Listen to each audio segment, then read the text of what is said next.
দর্শক দেখছেন, এটা হচ্ছে কেরলে। কেরলে বিজেপির কিন্তু সেই অর্থে জায়গা ছিল না, কিন্তু সেই কেরলেই একটা বড় জায়গা এই মুহূর্তে করে নিয়েছে বিজেপি। ওখানকার যে রাজধানী ত্রিবন্তপুরম, সেই যে কর্পোরেশন, সেটা দখল করে নিয়েছে।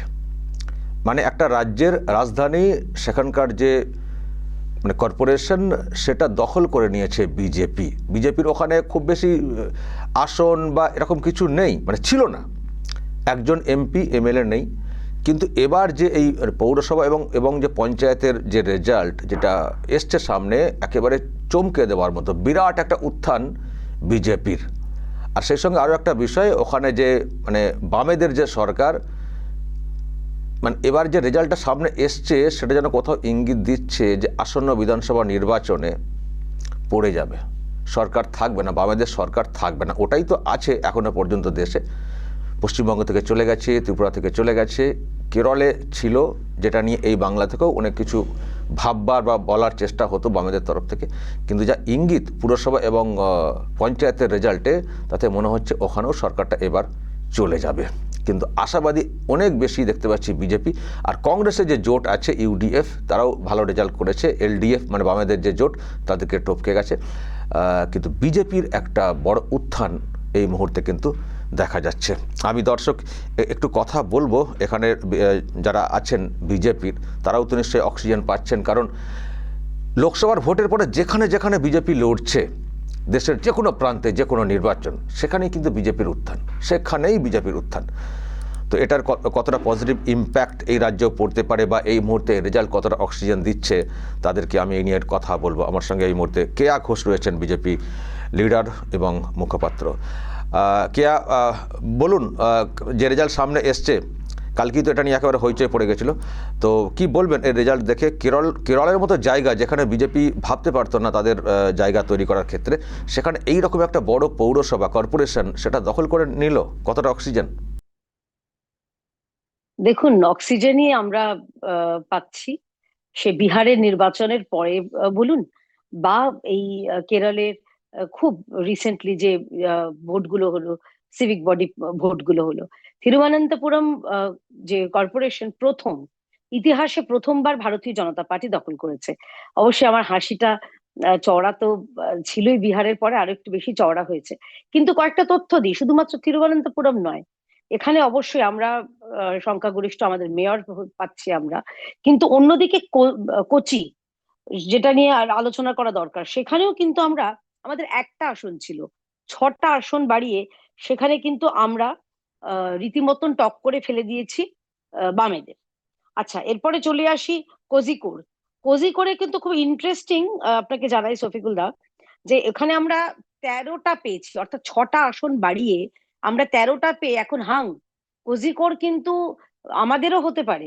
মানে এরকম ভাবার কোনো কারণ নেই যে ভারতীয় জনতা পার্টি এখানেও আমাদের আহ গঠন করব না, আমরা কর্পোরেশন আমরা গঠন করব না। আচ্ছা, তারপরে কোলাম। কোলাম সেখানেও আমরা বাড়িয়ে, সেখানে আমাদের ছিল হচ্ছে 6টা, 6টা বেড়েছে, মোট 12টা হয়েছে।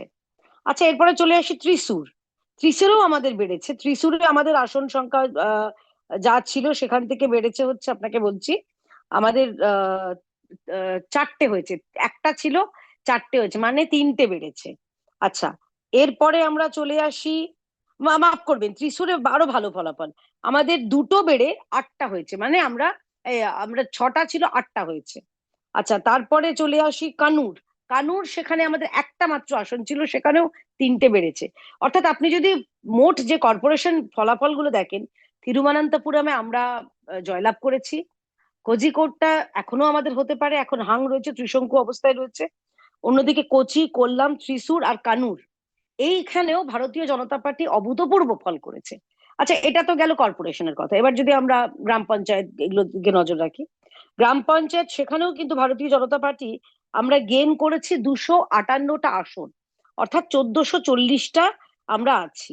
নিশ্চয়ই সেটা হয়তো, যদি আপনি ইউডিএফ বা এলডিএফ এর দিকে দেখেন, হয়তো বিশাল সংখ্যা নয়, কিন্তু এই যে কেরলে, যেখানে দীর্ঘদিন ধরে বাম বা কংগ্রেস, তারা তুই আমাকে দেখ আমি তোকে দেখি, এই যে রাজনীতি করে গেছে, সেখানে না আসতে দিয়েছে কেন্দ্রের কোনো প্রকল্প ঠিক যেভাবে বন্ধ করে রাখা হয়েছিল পশ্চিমবঙ্গকে, সেখানে মানুষ কিন্তু বুঝতে পেরেছেন, এবং মানুষ বুঝতে পেরে তারা কিন্তু ভারতীয় জনতা পার্টি তথা এনডিএ সরকারকে, বা বলা ভালো মাননীয় প্রধানমন্ত্রীর যে প্রকল্পগুলি সেগুলোকে ভরসা করে তারা গ্রহণ করেছে এবং সাদরে আহ্বান জানিয়েছে। সুতরাং আমরা দেখুন, এখানে তো আপনি বলতে পারবেন না যে এখানে যারা বলে কি ভোট চুরি টুরি অনেক ওসব কথাটা তো শোনা যায় না, হাইড্রোজেন বোম, অ্যাটম বোমের কথা অনেক কিছু শোনা যায়। এখানে কোন বোমাটা ছিল? এখানে ছিল উন্নয়নের বোমা। মাননীয় প্রধানমন্ত্রী তথা আমাদের কেন্দ্রের সরকারের যে উন্নয়ন, যে প্রকল্পগুলো এবং গুড গভর্নেন্স, সেই মানে কথাটা মানুষ বুঝতে পেরেছেন, তিরুবনন্তপুরমের মানুষ বুঝতে পেরেছেন, কোজিকোড়ের মানুষ বুঝতে পেরেছেন। এরপর স্বাভাবিকভাবেই এরপর নজর বাংলায়। না, দক্ষিণে তো সত্যি বিজেপির জায়গা খুব একটা ছিল না। আমি দেখছি যে কটা নির্বাচন হচ্ছে সবেতেই দক্ষিণে বিজেপির একটা উত্থান হচ্ছে। আমি কদিন আগে ঘুরেও এসেছি। মানে বিজেপি সম্পর্কে একটা অন্য অ্যালার্জি ছিল ওখানে। এমনকি ওখানে হিন্দি কথা দেখি অনেকে বলতে চান না, মানে আমরা হিন্দিতে বললে দেখি এটা অন্য রকমের একটা রিয়াকশন দেন। কিন্তু সেখানেও যেভাবে উত্থান দেখতে পাচ্ছি বিজেপির, দেখুন কংগ্রেস বাম ওরা তো ছিলই, ওদের কাছে নতুন কিছু না, কিন্তু বিজেপি যেভাবে নতুন করে জায়গা তৈরি করছে অবশ্যই মানে এক্সপ্যানশন যদি বলি আর কি, ওই সেই জায়গা দিয়ে বিজেপির ক্ষেত্রে অনেক বেশি পজিটিভ একটা সাইন। এবার আমি দাক্ষিণাত্য বলি, জয় বলছেন, দাক্ষিণাত্য জয় বলছেন। দেখুন ইতিমধ্যে শুরু হয়ে গেছে। আপনি যদি তেলেঙ্গানা দেখেন, তেলেঙ্গানা দেখুন, বা আপনি অন্ধ্রপ্রদেশ দেখুন, সেখানেও ভারতীয় জনতা পার্টির যে অভূতপূর্ব ফলাফল। আপনি কর্ণাটকে আমরা সরকার গড়েছিলাম, এবারে হয়তো পারিনি, কিন্তু কর্ণাটকে যে মিসম্যানেজমেন্ট চলছে, যে কোনো সময় পরবর্তী নির্বাচনের সময় ভারতীয় জনতা পার্টি তথা এনডিএ সরকার গড়বে, হবে, একথা নিশ্চিতভাবে বলা যায়। কেরালার মানুষ বুঝতে পেরেছে, তামিলনাড়ুতে যেখানে বারে বারে বলা হয়েছিল, আপনি যে বললেন অত্যন্ত মানে এই যে ল্যাঙ্গুয়েজ দিয়ে বিভাজন করা, অর্থাৎ দক্ষিণ আলাদা উত্তর আলাদা, এই দেশের মধ্যে এই ভাগ এটা ইচ্ছাকৃত ভাবে করা, এই এই ভাগের বা এই ভাষা নিয়ে যে একটা ভাগ। আপনি চিন্তা করুন তো, আজকে যদি আমার পশ্চিমবঙ্গের যে ছেলেমেয়েরা তামিলনাড়ু বা কেরালাতে গেছে বা কর্ণাটকে গেছে, তাদের উপর যে অত্যাচার করা হয়, তখন তো সেটা নিয়ে কথা হয় না, তখন তো সেটা নিয়ে বলা হয় না। আসলে এই বিভাজনগুলো তৈরি করে এদের নিজেরা ভাবছে নিজেদের, এই যে যে রিজনাল দলগুলো তারা ভাবছে নিজেদেরকে কুক্ষিগত করে রাখবে, ক্ষমতা কুক্ষিগত করে রাখবে। তারা বহুবার হিন্দু ধর্মকে গন্ধা ধর্ম, ডেঙ্গু ম্যালেরিয়ার সঙ্গে তুলনা করেছেন। সেখানকার মুখ্যমন্ত্রী স্টালিনের ছেলে উদয়নিধি, আমাদের এখানে মমতা ব্যানার্জি তো আছেনই তাদের মানে যোগ্য জোট সঙ্গী। এগুলো করে যে কোনো ফলাফল হয় না, বরং মানুষের মনে একটা বিরূপ প্রতিক্রিয়া হয়। সেটা কিন্তু কেরলের তিরুবনন্তপুরমের বিপুল জয়, ঐতিহাসিক জয় প্রমাণ করেছে। তাহলে বামেদের কি হবে? এখানে তো বামেরা শূন্য শূন্য বলছেন, এবং যদি আবার কেরলটাও শূন্য হয়ে যায় তাহলে কি আবার মহাশূন্যে বামেরা এটা বলবেন? মানে বামেদেরকে তাহলে তার কোনোভাবে খুঁজেই পাওয়া যাবে না, বামেদের যা ভবিষ্যৎ দেখতে পাচ্ছি। আপনি কি দেখছেন? কেন, ইতিহাস বই রয়েছে, লেখা থাকবে একদা এক রাজনৈতিক দল ছিল পশ্চিমবঙ্গে তথা কেরালা তথা ত্রিপুরায়, তারা রাজত্ব করেছে, অত্যাচার করেছে বিভিন্ন সময়। তো সেই ইতিহাসের বইতে লেখা থাকবে বামেদের কথা, বামেদের অত্যাচার লেখা থাকবে, মরিচঝাপি লেখা থাকবে, সাইবাড়ি লেখা থাকবে, আনন্দমার্গী হত্যা লেখা থাকবে, সুচপুর লেখা থাকবে, ধানতলা লেখা থাকবে, বানতলা লেখা থাকবে, এগুলো লেখা থাকবে। এবং বামেদের যারা যোগ্য উত্তরসূরি পশ্চিমবঙ্গে যারা অত্যাচার করছে, তাদের মিথ্যেটাও এবং তাদের অত্যাচারের কথাটাও কিন্তু যখন সেই দল খুব অচিরেই, আর বেশি দিন বাকি নেই, খুব অচিরেই সেই দল যখন ধরাশায়ী হবে, তখন তাদের কথাও ইতিহাস বইতেই পাবেন। মানে যারা ইতিহাসের ছাত্র বা যারা রাজনীতি পড়তে চান তারা পাবেন। আমার শেষ প্রশ্ন সেটা হচ্ছে যে অক্সিজেন তো আসছে সব দিক দিয়ে, যেটা আপনি বলছিলেন যে বাংলার মানুষ কবে বুঝবেন, কিন্তু আপনারা কি বুঝছেন বাংলাতে কি হবে রেজাল্ট আসন্ন বিধানসভাতে? এটা আমি তো রাজনৈতিক দল, দেখুন আমি তো একটা রাজনৈতিক দলের একজন কার্যকর্তা, ছোট্ট কার্যকর্তা। আপনি তো সাংবাদিক, আপনারা রাস্তায় বেরোন, বিভিন্ন জায়গায় যান, মানুষকে জিজ্ঞেস করুন। আপনি গতকাল দেখেছেন যেভাবে কেয়স করেছে, যারা নিজেদের বাংলা বাঙালির কথা বলে, সারা বিশ্বের সামনে, ভারত ভুলে যান, বিশ্বের সামনে যেভাবে পশ্চিমবঙ্গ তথা কলকাতার মাথা হেট করিয়েছে এরা, নিজেদের লজ্জায় মানে আমাদের বাঙালি হিসেবে মাথা হেট হয়ে যাচ্ছে। কালকে সাধারণ মানুষ, তারা তো ভারতীয় জনতা পার্টির নন, তারা বলছেন 26-এর ভোটে বুঝিয়ে দেবো। অরূপ বিশ্বাসের নামে ছিচিৎকার করছেন, সুজিত বোসের নামে ছিচিৎকার করছেন।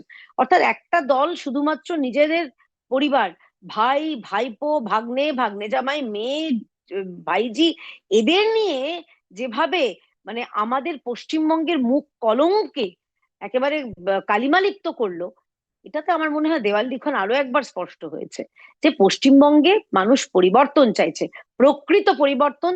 তারা এই রাজ্যে চাইছে শিল্প আসুক, এই রাজ্যে চাইছে আমার রাজ্যের ছেলেমেয়েরা তারা মালদার হতে পারেন, মুর্শিদাবাদের হতে পারেন, দক্ষিণ চব্বিশ পরগনার হতে পারেন, উত্তরবঙ্গে হতে পারেন, তারা পরিযায়ী শ্রমিক হয়ে যাতে বাইরে না যেতে হয়, তারা এই রাজ্যে কাজ করবে।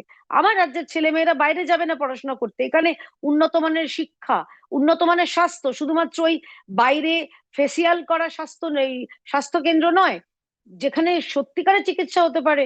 আমি তো শুনলাম, জানি না, বিভিন্ন জায়গা থেকে, সংবাদ মাধ্যম থেকে, সূত্র থেকে, যিনি নাকি স্বাস্থ্য সাথীর এত বড়াই করেন, তার নিজের ভাইপোর মেয়ে তারা চিকিৎসা করতে নাকি বিদেশে যান। কেন? এখানে ওই কি সেবাশ্রয়তে তারা চিকিৎসা করতে পারেন না?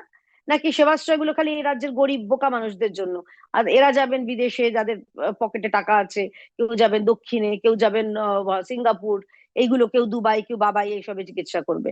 তো এইটা মানুষ বুঝতে পেরেছে যে টালির বাড়িতে থাকলে আর নামে মমতা হলেই যে কাজে মমত্ব হয় না, এটা রাজ্যের মানুষ বুঝতে পেরেছে, শফিকুল্লাহ। না, আমি একটা কথা আপনি বললেন পাবলিক পালস ঠিক আছে, তারা তো পরিবর্তন চাইছেন, কিন্তু একটা প্রশ্ন আছে আপনাদের প্রতি, যে আপনারা কি সংঘবদ্ধ ঠিকঠাক হচ্ছেন? কারণ এর আগেও কিন্তু হাওয়া ভালো ছিল, কিন্তু সাংগঠনিক দুর্বলতার কারণে রেজাল্টটা আসেনি। শাসক তো অনেক রকমের প্রেশার তৈরি করে, তারা তো এইভাবেই টিকে থাকতে চায়, কিন্তু তাকে প্রতিরোধ করার জন্যে যে সাংগঠনিক শক্তিটা দরকার, সেখানে যেন কত একটা দুর্বলতা ছিল। এবার যে ভোট আসছে, সেটা কি রিপেয়ার করে ভালো কিছু হবে দলগতভাবে আপনাদের অবস্থান? আপনাকে একটা কথা নিশ্চিত করে বলছি, গতবারও যেভাবে আমরা দেখছি এখন এসআইআর এ নাম বাদ যাচ্ছে, স্বয়ং মুখ্যমন্ত্রীর কেন্দ্রে কেন্দ্রে 52,000 নাম বাদ গেছে। বিভিন্ন জায়গায় যেখানে আমি লড়েছিলাম উপনির্বাচনের, প্রায় 67,000 নাম বাদ যেতে পারে ভুয়ো ভোটার। যারা ভুয়ো ভোটারের জোরে জিতেছিল, ওখানে ভারতীয় জনতা পার্টি সাংগঠনিক দুর্বলতা নয়, ওটা ওদের চোরেদের কারসাজিতে জিতেছিল। এখন তো পরিষ্কার হচ্ছে যে কারণে এসআইআর নিয়ে তাদের এত উষ্মা, এত এত বিরোধ, এখন তো সেটা পরিষ্কার হচ্ছে, দিনের আলোর মতো পরিষ্কার হচ্ছে। ভারতীয় জনতা পার্টি আমরা সংঘবদ্ধ দল, আমরা ছিলাম সংঘবদ্ধ, আছি সংঘবদ্ধ, ভবিষ্যতে থাকবো। এবং একটা কথা রাজ্যের মানুষকে আরামবাগ টিভির মাধ্যমে বলতে চাই, যে এটা মাথায় রেখে দিন আপনারা, বাঁচতে চাই বিজেপি তাই, ভারতীয় জনতা পার্টি এলে আপনাদের অন্তত বেঁচে থাকার, সম্মানের সঙ্গে বেঁচে থাকার এই আশ্বাসটুকু আমরা দিচ্ছি। ওকে, অসংখ্য ধন্যবাদ কেয়া ঘোষ সরাসরি থাকার জন্য। ধন্যবাদ। পরে আবার যোগাযোগ করব, ভালো থাকবেন। দর্শক, শুনলেন কেয়া ঘোষ বিজেপি নেত্রী, মুখপাত্র ব্যাখ্যা দিলেন কেরলে যে রেজাল্ট হয়েছে বিজেপির, এবং তারা খুব আশাবাদী এবার বাংলাতেও ভালো কিছু হবে। আর উনি শেষে বললেন, বাঁচতে তাই বিজেপি চাই। এটা হচ্ছে ওনাদের এখন স্লোগান। এখন দেখা যাক বাংলার মানুষ সেটা কীভাবে, তাতে কীভাবে সাড়া দেন এবং আসল পরিবর্তন কবে হয়। দর্শক কী বলবেন, কেরলে যে রেজাল্ট হয়েছে এবং বাংলাতে যে আশা আপনারা করছেন, এসব নিয়ে যদি আপনাদের কিছু বলার থাকে অবশ্যই বলবেন কমেন্ট বক্সে। নজর রাখবেন আরামবাগ টিভিতে।